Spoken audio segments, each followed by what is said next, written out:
대한의사협회가 오는 18일 집단 휴진에 들어갑니다. 의협은 같은 날 의대생과 학부모까지 참여하는 총궐기대회를 열어 강력한 투쟁을 예고했습니다. 요구는 의대 증원을 원점에서 재검토하라는 겁니다. 앞서 의협이 개원이와 봉직이, 교수 등을 대상으로 한 설문조사에서 응답자의 73.5%인 5만여 명이 휴진과 같은 단체 행동에 참여하겠다고 답했습니다. 의협은 정부가 아무런 근거 없이 2,000명 의대 정원 증원만 고집하며 일으킨 의료 사태의 책임을 각 병원에 떠넘기고 있다며 책임자들의 파면을 요구하기도 했습니다.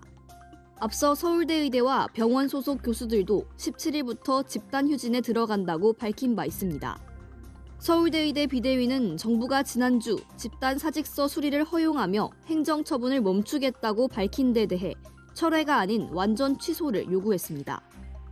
의사들의 집단 행동은 2000년 의약분업 사태와 2014년 원격진료, 2020년 의대 증원 갈등에 이어 이번이 네 번째입니다.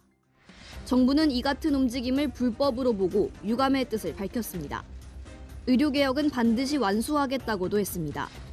일부 의료계 인사들과 의사단체가 국민의 생명을 담보로 추가적인 불법 집단 행동을 거론하고 계십니다. 정부는 총파업과 전체 휴진이 현실화되지 않도록 마지막까지 의료계를 설득하는 한편 의료 공백 최소화에 모든 전력을 쏟겠습니다. 서울대 교수회도 서울대 의대와 병원 교수들에게 집단 휴진은 환자에게 큰 피해를 줄 수 있다며 재고를 요청했습니다. EBS 뉴스 배아정입니다. 전국 의과대학 교수협의회가 이번에 증원된 지방소재 의대 30곳을 놓고 현행 의학교육 평가 인증 기준을 적용해봤더니 기준을 충족한 곳은 단 한 곳도 없었습니다. 당장 증원된 학생들이 실습을 할 공간과 기자재도, 이들을 가르칠 교수 인력도 부족하단 겁니다. 복도에서 과거물에서 수업할 겁니까? 저희가 필요한 소규모 그룹 토의실은 어떻게 할 겁니까? 실습 시험을 치고 감독할 교수는 있습니까? 하대만 확보 가능합니까? 의대생들이 100일 넘게 수업을 거부하고 휴학계를 낸 것 역시 자신들이 받을 교육의 질이 떨어질 것이란 예상 때문입니다. 이 같은 우려에 정부는 9월까지 의대 교육의 질을 담보할 수 있는 방안을 내놓겠다고 발표했습니다. 의대 교육의 경쟁력 강화를 위해 의대 교육 선진화 방안을 제시하고 충분한 의견 수렴을 거쳐 9월에 확정하겠습니다. 정부는 특히 강의실과 실습실 공간 마련을 위해 예비 타당성 조사를 면제하는 등 신속하게 시설을 확충한다는 방침입니다.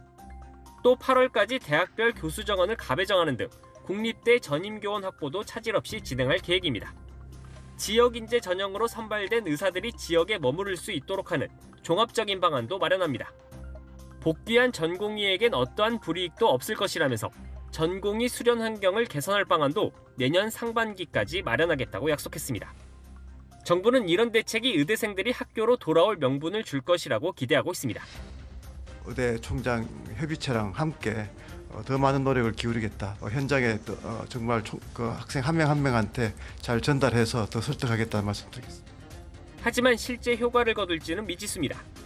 이달 초 전공의들에 대한 사직서 수리 방침에 이어 이번 대책 발표에도 전공의들은 반응을 보이지 않고 있습니다. 수업을 재개한 39개 의대에서도 학생들의 복귀 움직임은 없습니다.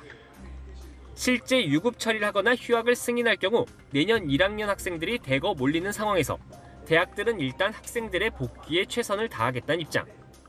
하지만 방학을 코앞에 두고도 꿈쩍 않는 의대생들과 집단 행동은 받아들일 수 없다는 정부 사이에서 대학의 고심은 더욱 깊어지고 있습니다. EBS 뉴스 송성환입니다.